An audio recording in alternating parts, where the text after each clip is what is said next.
हमारे काइजन की थीम है to reduce power cost of injection moulding machine 1300 ton. इस काइजन को हम दो लोगों ने मिलकर किया है, इसमें मैं रईस मोहम्मद और संजय सिंह। श्रीमान जी, आइए मैं आपको अपने विभाग में होने वाले एनर्जी कंजप्शन के बारे में बताता हूँ कि एनर्जी कहाँ कहाँ कंजप्ट होती है।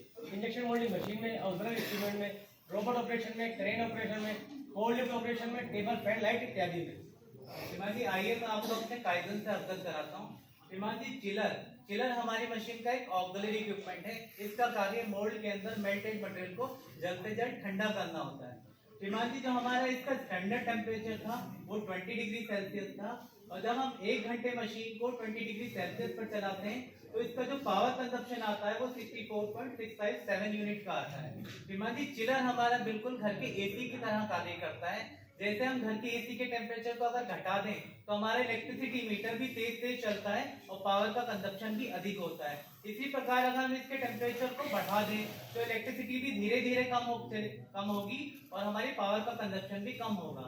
श्रीमान जी इस सेम आइडिया को हमने अपने चिलर पर भी इम्प्लीमेंट किया है, जैसा कि आप सभी देख सकते हैं। श्रीमान जी, इसके पश्चात हमने अपने चिलर को 19 डिग्री से लेकर 28 डिग्री तक वैलिडेट किया और हमने अपने पार्ट पे इसको चला के देखा तो हमारा जो 25 डिग्री सेल्सियस पे जो हमने टेम्परेचर सेट किया था उसमें हमारे पार्ट की क्वालिटी भी ओके हो रही थी और हम हर घंटे 0.75 यूनिट की बचत कर रहे थे। श्रीमान जी इसके पश्चात हमने पिछले 1 साल का मार्च से लेके फरवरी तक का डाटा कलेक्शन किया और इसमें हमने पाया, जैसा कि आप सभी इस ग्राफ के माध्यम से भी देख सकते हैं, जो हमारे दिसंबर जनवरी फरवरी विंटर सीजन के महीने थे उनमें हमारी बैरल की कंजप्शन हाई थी। श्रीमान जी इस समस्या के निपटारण के लिए हमारी टीम ने एनालिसिस किया और हमने यहाँ जाना कि बैरल जो है वातावरण के संपर्क में आने की वजह से ज्यादा कंजप्शन कर रहा है और वो धीरे धीरे गर्म हो रहा है। श्रीमान जी जैसे सर्दी से बचने के लिए हम लोग जैकेट पहन लेते हैं वैसे ही हमने अपने बैरल के साथ भी किया। हमने एक इंसुलेटेड जैकेट को बैरल पर लगा दिया। इसको लगाने के पश्चात जो पहले हमारी पावर कंजप्शन थी 63.906 kWh आ रही थी, वह अब घटकर 63.250 kWh हो गई।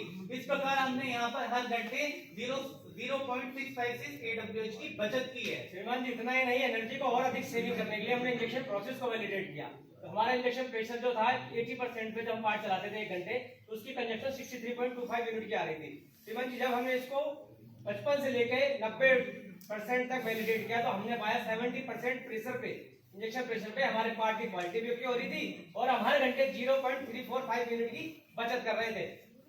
श्रीमान जी आइए मैं इस गाइडेंस से जो हमें बेनिफिट्स हुए उस सबसे आपको अवगत कराता हूँ। श्रीमान जी जो पहले हमारा 1 घंटे पावर का कंजप्शन 1300 टन मशीन पे 64.657 यूनिट था, उसे घटाकर हमने 62.905 kWh किया है। इस प्रकार हमने हर घंटे या 1.752 यूनिट की बचत की है। श्रीमान जी इस गाइडेंस को हमने जो बैरल जैकेट लगाई थी वो अपनी 4 मशीनों पर लगाई है, जिसमें वन टाइम इन्वेस्टमेंट हुआ है, जिसमें 1,28,000 रुपए लगे। और मैं अगर यहाँ नेट कॉस्ट सेविंग की बात करूँ अपनी 4 मशीन पे तो हमने यहाँ 2,54,306 रुपए की बचत की है। साथ ही साथ हमने कार्बन फुटप्रिंट को भी बचाया है। इस गाइडेंस से संबंधित आप सभी के प्रश्न और सुझाव सादर आमंत्रित हैं। धन्यवाद।